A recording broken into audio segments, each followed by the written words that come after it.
I hope it will be of interest to you all, and I'm also very glad to wish you all a happy new year and hope that 2024 will be a bit more peaceful than last year in the world, and that we can hope for some improved society in the next few months. Who knows? So for now, and back to work, I am going to start with making a very short presentation of the SIRENE project. A number of you already know it, so I promise I will keep it short. And then I will pass the floor to my colleagues from DCH Alliance, namely Federica will follow up and present the second part of the workshop. We will have a room for Q&A at the end of the session, so you can always write anything in the chat if you want, but otherwise you'll have time to open your mics and to actively participate and share your thoughts with us. I hope you can see my screen. Yes? Just so that I am sure. Yes. Okay, thank you. Okay. I'm putting this note here just to introduce a bit of the vision of the SIRENE project. So we know all of us here, a lot of us here work around innovation, and very often we know how to do it or how to put it forward, but then we need to have the right environments to nurture it. And very often this is what is missing in Europe and even beyond. We have a lot of new things coming up, but we need to have the right environments to make it grow. And this is at the heart of today's session, which is about ecosystems. And these are exactly the environments that allow innovation to actually get to people's lives. So this is the grounds, let's say, of the SIRENE project, which is an Horizon Europe project, 2 years. We are now in the second year. And that intends to bring social innovation to communities in the area of inclusive green and smart housing and environments. So our idea is to put together these different areas of social innovation, housing, smart environments, and of course, inclusive societies, and make them all work together, hopefully, to progress on this area in the implementation aspects. So for this, we have a consortium of 6 partners. Most of them are here, which is very nice. I come from Shine to Europe. We are the coordinators of SIRENE, and we are based in Portugal. And then we are also partnering with the FEDEMI, CH Alliance, F6S, ISPA, and Tecnalia, which are an amazing partnership to implement this project. So what does it consist of in a very simple way, let's say? Well, during SIRENE, what we aim to do is to develop this social innovation framework, which is made of all of these 5 building blocks that you see here.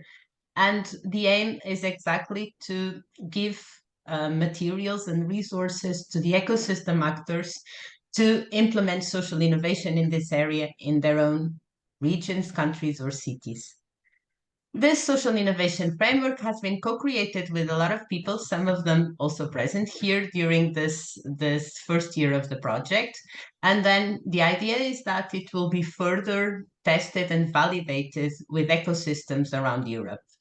And for this, we are very much relying on our SIRENE Expert Hub, which is a group of experts that has been supporting the 6 partners in the project, and also at the side of knowledge sharing in a repository of publications that we are in the course of developing, which is already available in its first version. And I take the chance here to also say that you can all contribute with your own publications to the repository, and that will help to share knowledge between all of us. And then we have this kind of supporting actions, which are on the right side of the screen. We have a lot of information actions, which are, for example, in the form of science cafes. We have already developed 2, and we'll do more this year. Video pills, information packages, and then, of course, training schools, webinars, for example, like today, and short scientific missions and virtual mobility grants, which are done in connection with the cost action net for each friendly. And then besides the expert hub, we also have this idea of networking between the ecosystems, which is at the heart of today's session. So for this, and during the first year, we did the state of the art. We already had a lot of theoretical work, let's say, done. We also got to this idea of the transnational local sphere model, which is now currently under formal publication in a journal, and that we think will also be a nice support to progress with the ecosystem building connected to SIRENE. And as I was saying before, we have the Expert Hub, which currently has 52 experts from Europe and beyond. And this is open for proposals. If any of you know someone, or if you want to propose yourself, you can go to the SIRENE project website and apply to participate. SIRENE, as well as the whole concept of SHAFE and the cost action net for each friendly, have been recognized as well as a good practice for the United Nations, and we have been represented there last year, which is also a way to try to bring this concept beyond Europe and to other areas of the world. So today you'll have the opportunity to discuss around the topic of ecosystems, but besides this, as I was saying, you can also participate and get involved in the project, either as an expert or an ecosystem. We will propose you soon to be testing our materials or to be an early adopter of the SIRENE framework. This is something that I would like to already keep as a previous information, so that in case you are interested in knowing more, you can contact us, participate in the different capacity building activities, and of course, provide us materials to the repository and discuss with other experts. This is all from my part now. If you have any question about the project, please feel free to ask. And otherwise, I will pass the floor to Federica to continue with the actual interesting part, which is the workshop about ecosystems. Thank you. Karina, I have a question. Yes? Karina, I'm missing one point in your presentation, and that is missing the legitimation of the actions, the evidence-based. You have, and it is a nice program, but how you bring it over to other people, and that you that what you're doing is working. Sorry, I'm not sure if I completely understood the question, but you mean that you saw something missing that was, Yeah, but I couldn't yeah. understand what, sorry. I sent it to you in the chat. Okay, okay. That's Perfect. I will try to answer it then. Otherwise, we can come back to it in the Q&A if you agree. Is that okay? Yeah, okay. Perfect. Thank you. Well, good afternoon, everyone. Maybe I can start. My name is Federica Porcu. I'm Innovation Project Manager at ECH Alliance, and today I'm here together with my colleagues Dimitris Greurgoulis and the Community Director of ECH Alliance, Andy Bleeden. We are going to first introduce the SIRENE project support measures for setting up, establishing, and expanding social innovation ecosystems, and then Andy will share our experience as a ECH Alliance in building digital health ecosystem and networks of geographic and thematic ecosystem. So if we can go. Okay, thank you, Dimi. The support measure for setting up and expanding social innovation ecosystem have the objective to address 5 main needs that we have the SIRENE projects identified. The first one is the need of digitalization of the ecosystem. The second one is the need of networking and collaboration opportunity within the same ecosystem, but also with the with others. The need of knowledge exchange activities. The need of sharing common objectives and common activities, and then the need of expanding the ecosystem through the engagement of industry actors and policymakers. This need came out thanks to the different activities of the SIRENE projects. In particular, last June, ECH Alliance together with Tecnalia launched a survey which allowed us to gather information from the expert of the experts to understand which are the needs, which are the level of engagement with the ecosystem, and which are the vision of development that they have for the future of the ecosystem. So now I give the floor to Dimi, who will describe more in details the level of the support measure, and then we will give the floor to Andy. Thank you. Thank you, Federica. So in order to effectively address the different needs of experts and ecosystem, SIRENE project provides targeted support measures throughout all 2024 at 3 levels of support. So we'll have expert workshops, we'll have group workshops, and also the possibility for one-to-one meetings in order to support setup, establishment, and expansion of ecosystems. We will go through each level now one by one.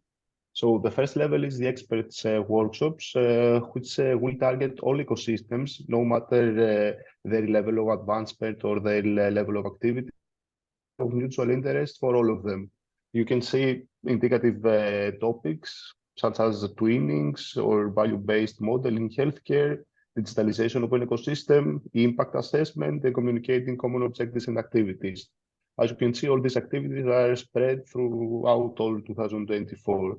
And you will be receiving updates on the activities regularly via in the Experts Hub platform. Now, the second level of support is group workshops, where we will target ecosystems based on their level of advancement and activity on topics that are aligned with their status. So here, we will try to have more focused workshops based on the needs of ecosystems, like try to segment ecosystems and provide support based on their level of activities. So as you can see, there are topics such as establishing an ecosystem or expanding an ecosystem, but also networking and connecting social innovation with technical and business innovation. Then the third level of support is one-to-one meetings. So the one-to-one meetings will offer the possibility for personalization, in-depth analysis of needs, and tailored solutions. Here we want to provide solutions for ecosystems, for individual ecosystems or experts. So we invite all interested experts or ecosystems representatives to contact us, who will express their interest for this service, sending us an email, and then we will come back to you to arrange a bilateral call, discuss your ecosystem status and plans, and support your follow up with you, sharing some practical recommendations for your ecosystems. So apart from the first, where you will be receiving regular updates from us through social media or email communications or the Experts Hub platform, for the one-to-one meetings, please feel free to send us an email, excuse me, follow up with us, and then we will come back to you to organize a bilateral call and discuss your ecosystem's needs and plans. Do you have any questions for the services? For sure, we'll with you with an email with all the details and all the contacts you need. And please share these words with your contacts and any person that could be interested in joining us. Thank you. I don't know if there are any questions. Dimi, I would suggest you have the question maybe at the end of the session, and also end this session. Okay, and then, we can even. Yeah, I will give the floor to the community director of ECH Alliance, Andy Bleeden. Andy, you can share your screen. Good afternoon. I will share my screen very, very shortly. Nice to meet you all. Good that we're involved with this session today. I know many of you, and for those people who don't know me, my name's Andy Bleeden. As Fede said, I work for the ECH Alliance, the Global Health Connector, as the Communities Director. And I'll talk a little bit about what we do, but particularly today, I want to do a deeper dive, because we've got a little bit of time, on what we mean by ecosystems as ECH Alliance. Our understanding is only our understanding, obviously, but it's an understanding that's come from over 13 years now of developing, hosting, and running a network of digital health ecosystems across the globe. And I want to do a so what section, which is, well, where can we get involved? And that hopefully will give you an opportunity to ask some questions, but also think about where we can get involved. So I'm going to start sharing some slides with you. Hopefully, Fed is going to do me a very great kindness and nod if she can see them, or say I can see them, because that'd be helpful. Fede, can you see them? Yes, yes. Yes, yes, And hopefully they're full screen as well. yes. So for those people who don't know who, yeah, okay. So for those people who don't know who we are, ECH Alliance are the Global Health Connector. We're a not-for-profit. We've been around as the Global Health Connector for over 13 years now. We are a member organisation. I'm pleased to see so many of our members here today. We've got members from Technalia, we've got ISRA, and that's fantastic, because it shows that we do what we say we do, which is get involved with projects with our members. As a member organisation, that's important for us. We bring our members together in a network of over 80 global digital health ecosystems. And I'll talk, as I said, about what those mean later. In terms of us, in terms of what we do, as well as get involved with projects like this, we do one of four things, okay? With our 1,100 member organizations. So we connect them, we convene them together in ecosystems, as I said, but also in projects like this, as well as large global events such as at the UN and other such events across the globe. We also amplify what our members do, whether it's to do with what our Italian ecosystem leads in Treviso are doing with Nicola and Oscar, or indeed what best practice we see from organizations such as Technalia.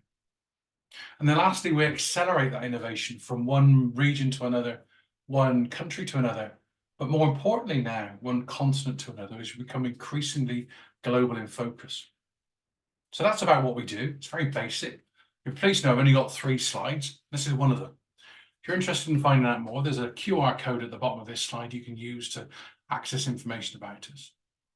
But for now, let's talk about ecosystems, because for me, that's personal, because that's where I like to get involved with our network, where we've got the ability then to be able to start looking at ecosystems in a way that helps explain to people, I think quite clearly, that concept of bringing all the stakeholders together.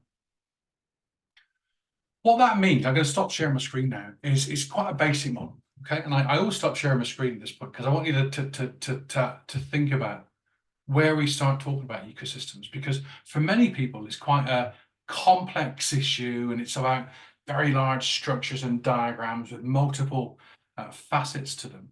For me, it's quite basic. We see ecosystems as being a permanent multi-stakeholder gathering, bringing together all the players of health and social care under one roof on a permanent basis to do something very basic, which is to match need and solution. Let me I'll just show you a little slide to share with you how that looks like in practice. In practice, you'll see here our concept of ecosystems, and this is quite a long, old concept, but still relevant. Involves all the stakeholders of health, both patients and companies, as well as all the noisier ones, as I call them, the health professionals, the policymakers, the researchers, and the funders in the third sector. We include patients at the beginning because they're very often left out. And there's a lot of talk about involvement of patients. Very often, in my experience of the last 35 years in healthcare, that's lip service. And I'll talk how one of those would run after I go through our basic concept with you. The idea of matching need and solution means that we don't just showcase best innovation, but we actually say, well, on a topic such as diabetes, in an area, and I'll pick a random area in the Netherlands, in Gouda, in the Netherlands, where Willike's from, Gouda, sorry, Willeke, in the Netherlands, we'd say, well, if you've got a recent diagnosis of type 2 diabetes, what do you need in terms of services or solutions? What do your family need in terms of information? What do your health professionals need in terms of solutions and information as well? And then also, what do policymakers need to understand in terms of trends? Because, you know, is this getting a big problem? Is it going to cost us X amount of money? Is this going to be further down the line, or is it a problem that's going away? And then lastly, what do researchers need in terms of access to data about, for instance, diabetes or any other topic? But we'll just choose diabetes for now. What that gives you is an opportunity then to hear all the needs from various stakeholders, leading with patients. What's common with all of those is they never speak to each other. They never could collaborate. They always work in silos. So our ecosystem's there to break down those silos. And then, if I just use the example from the Netherlands, we would then flip that on its head and say, well, okay, what does good look like across the region around Gouda, but also across wider in the Netherlands, and even across the rest of the globe in terms of best practice, the best solutions, the best research, the best policy pieces, and also some of the best projects that are there, as well as some of the best ideas of peer support and patient support for carers as well. Again, those organisations have nothing in common, only that they never talk to each other. So that we also bring those people together, and that connecting ability happens there in person. And here's where the magic stuff happens, because then what we can do is, in the same environment, we bring those two groups together, need and solution, match them together, and look to actually do something transformative. Where can we bring those two groups together to do something around diabetes and actually transforming healthcare delivery, usually using digital health solutions, but not always?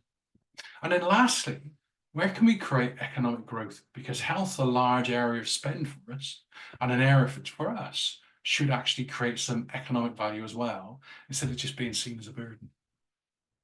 So that's a concept. I like it, quite a basic concept of ecosystems.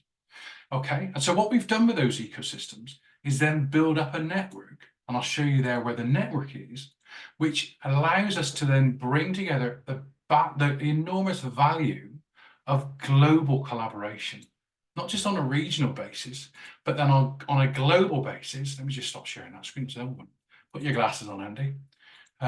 So on a global basis, where we can then say, we've got the ability to match need and solution from one area to another, as well as, let me just see, hopefully now we should be able to see a screen with lots and lots of slides. There we go. Demetrius, can you see a slide with a network of ecosystems? Yes, now with the flags. Wonderful, thank you. So we've built that network of a global network of ecosystems in countries as diverse as Argentina, all the way through the US now. And we're building another one, hopefully very shortly to be announced in Chicago, all the way through Canada, Europe, including the UK, we're still there, in Europe, but also now building a brand new network to be open this year within Africa, in Uganda, South Africa, Senegal, hopefully Tanzania, as well as other African nations, such as Morocco, in India, in Sri Lanka, and in Australia. What that does is that bring together that convening ability to be able to transform healthcare, not just in a city such as Gouda, but across the globe.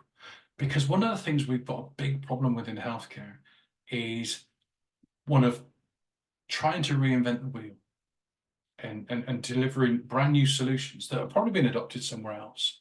We fail to learn from failure as much as we fail to learn from success.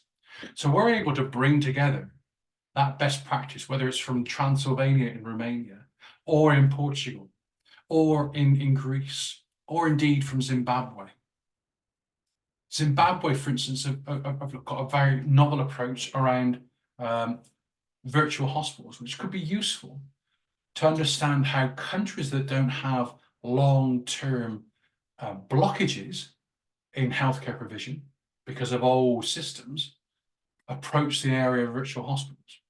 Always useful to understand from different continents, as I said. What we've been able to do with that network as well is showcase best practices from those countries and look for areas of collaboration, whether it be with Treviso ecosystem leading on the field of dementia, or indeed in perhaps in southern Denmark to look at the area of robotics or skills.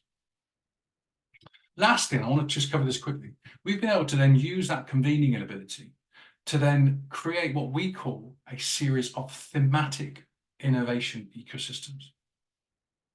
Now, if you think about that network of ecosystems in front of you, you can look at it in a variety of different ways compared to your background.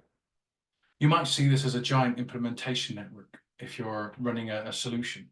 You might see this as a research network if you're involved with research or data, or policy group, because these are all present in all of those countries.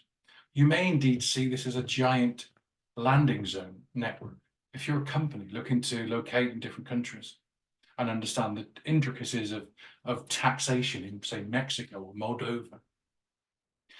The other way of looking at this is a huge opportunity for collaboration.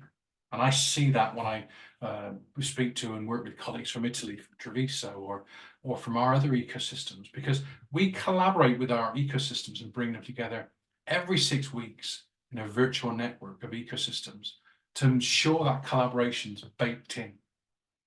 The result of that is the creation of what we call this network of thematic innovation ecosystems, which instead of being vertical and being based within one country, are indeed led across many. I'll give you a couple of examples because I want to keep to time. One of those was one we set up around the area of skills, digital health skills, because we realized that was a priority coming up for the European Commission, but also for many of our ecosystems. And very often with the area around skills, the temptation is to think, how can we better train already overtrained professionals?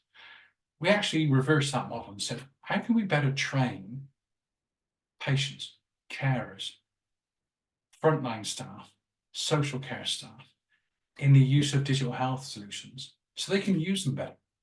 Instead of constantly chasing the newest technology, actually skill up those people to use those technologies better and more efficiently. Another one of those areas we've done is around housing and health. This is where the SIRENE project will play a large contributing role. This is a program of ecosystems we've built with the support of colleagues from ISRA in Italy. Thank you to Oscar and Nicola for your hard work with this.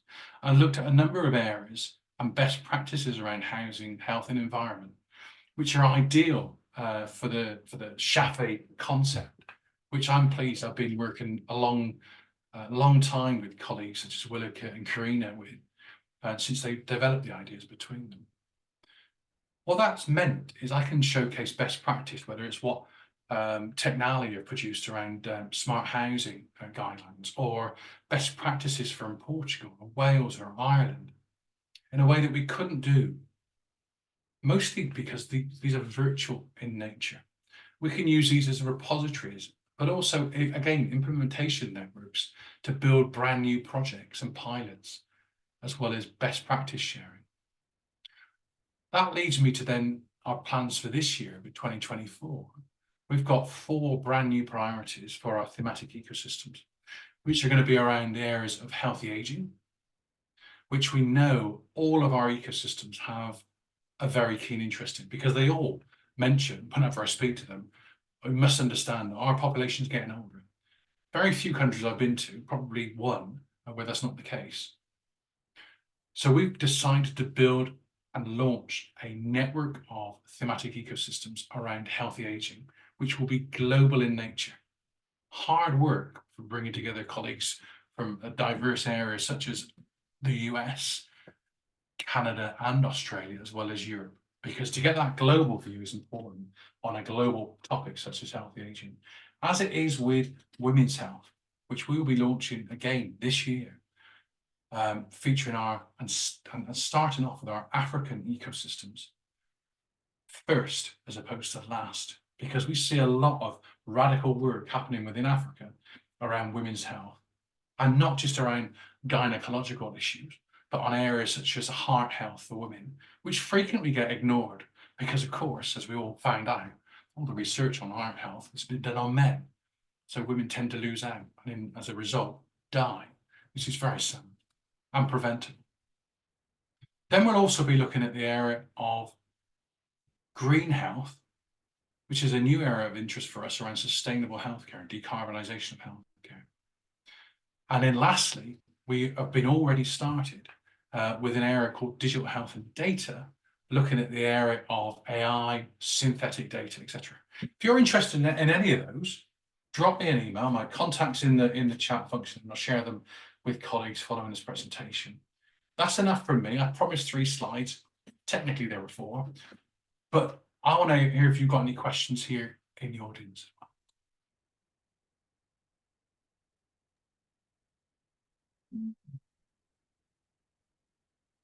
Thank you very much, Andy. Are there any questions for Andy with regards to the ecosystems concept and any other topic?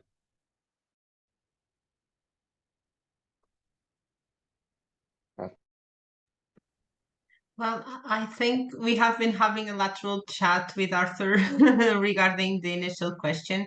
I'm not sure if it is replied, but in case, Arthur, you want to tell us any suggestion, I understand that you think something could be improved, so maybe you can also jump in and support us on that. We are happy to hear your inputs. That I refer to Andy. There are new technologies coming up. Just the administration part is not efficient enough. There is more doing to adapt people. The information overload for a lot of people is so much. Those papers are not reading anymore.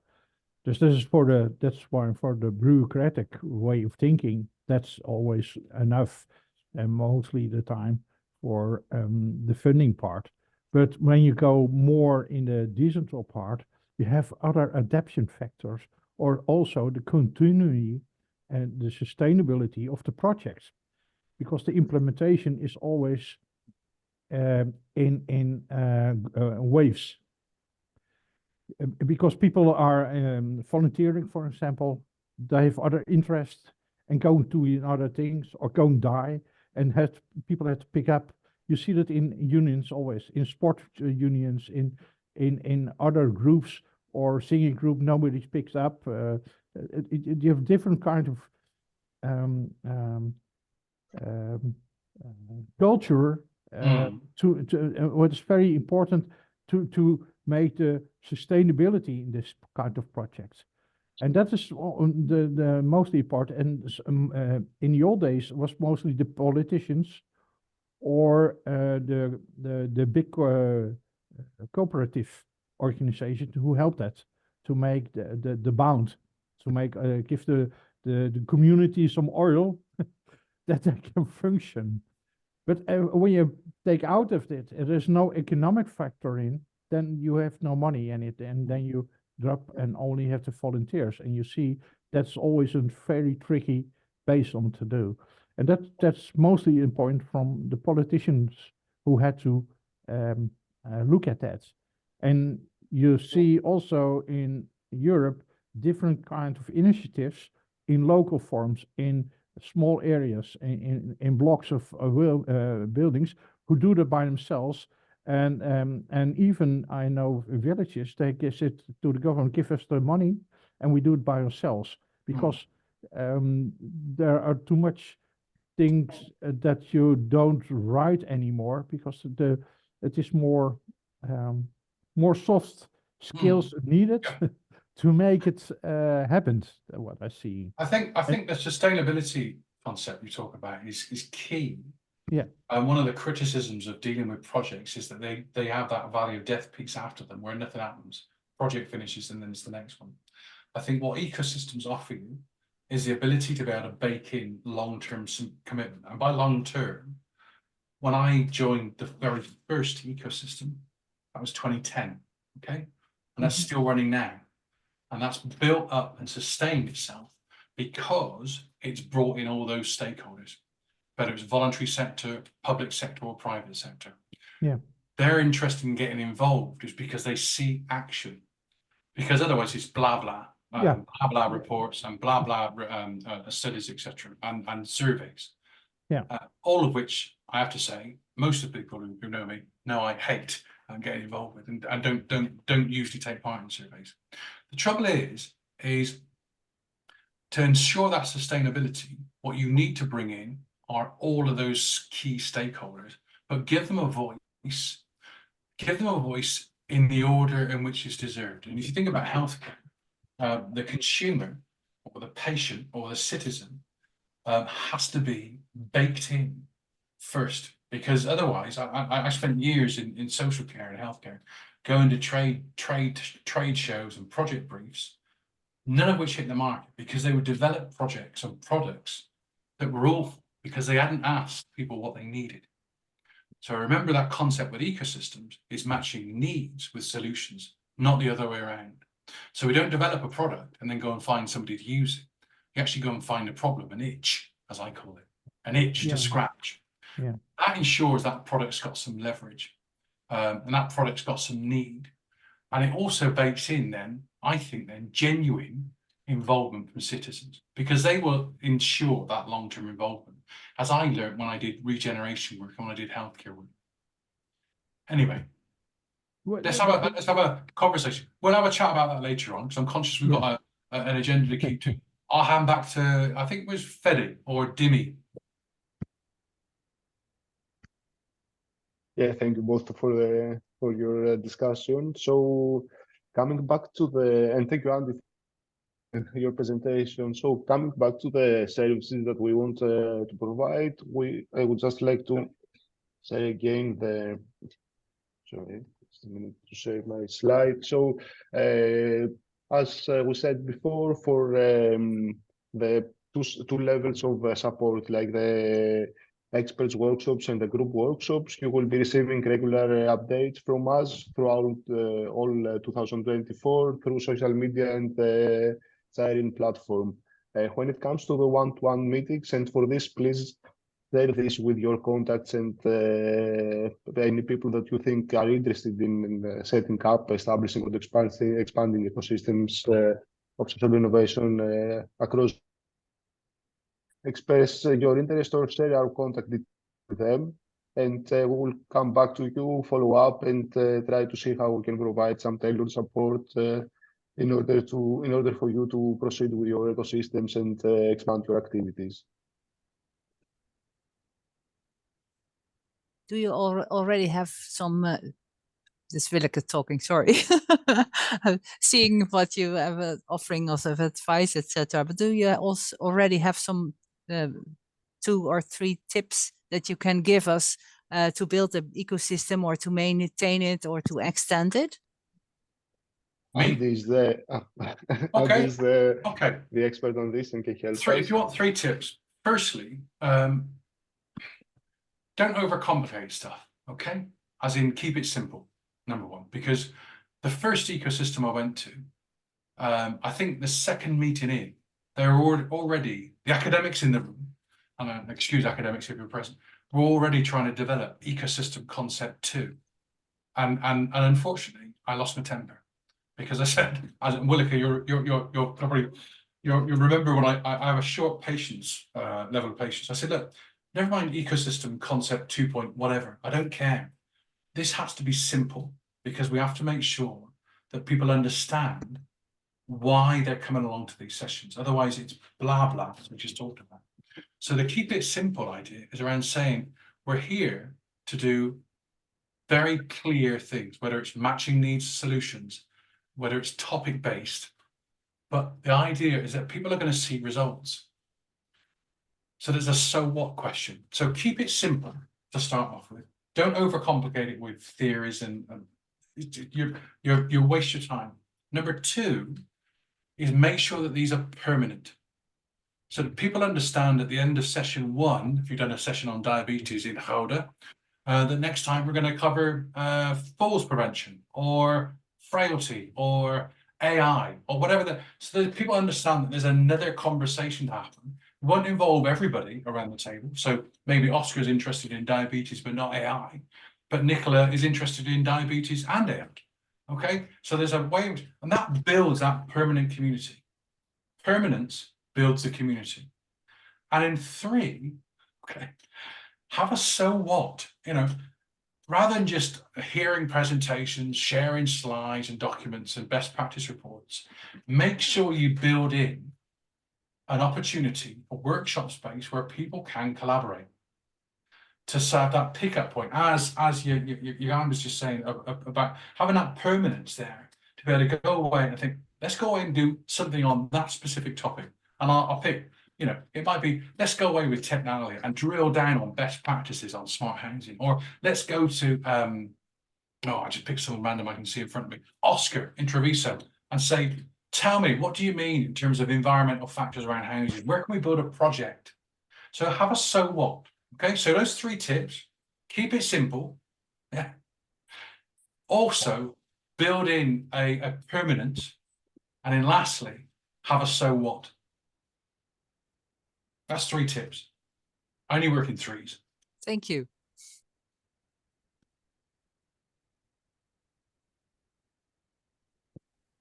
I don't know if anyone has any other comment or question.